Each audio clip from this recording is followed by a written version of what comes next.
Koordinasi 3 kepolisian daerah, Polda, dalam perburuan 4 pelaku perampokan dan pembunuhan Dumaris Deniwati Sitio, 60, di Rumbai, Pekanbaru, Riau, pada Rabu, 29 April 2026, siang, membuahkan hasil maksimal. Meski bersiasat kabur secara terpisah, jejak pelarian 4 pelaku berhasil terendus tim gabungan Polda Riau, Sumatera Utara, Sumut, dan Aceh.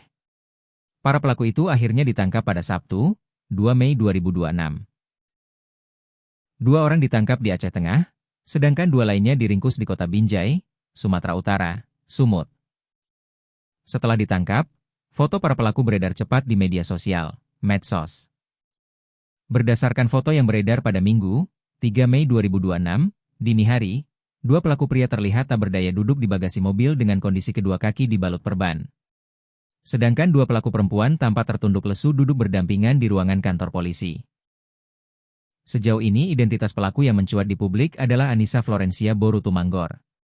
Anissa merupakan mantan menantu Dumaris Sitio. Ia menikah dengan anak laki-laki Dumaris, berinisial A yang disebut-sebut berkebutuhan khusus. Namun, pernikahan itu tak berjalan mulus. Keduanya dikabarkan sudah berpisah. Dalam rekaman CCTV yang beredar di publik, Anissa Tumanggor terlihat mengenakan baju hitam dan celana kuning. Anissa bersama seorang wanita tampak masuk rumah dari pintu depan yang dibuka oleh korban. Saat masih di pintu, kedua perempuan itu mencium tangan Dumaris dan langsung masuk ke dalam rumah. Anissa pun masih terlihat berbincang dengan korban sebelum seorang pria muncul secara tiba-tiba dan menghantamkan kayu ke arah korban. Dijerat pasal berlapis. Keempat pelaku kini telah ditahan untuk pemeriksaan intensif. Polisi menegaskan akan menjerat mereka dengan pasal berlapis, yakni pembunuhan berencana dan perampokan dengan kekerasan.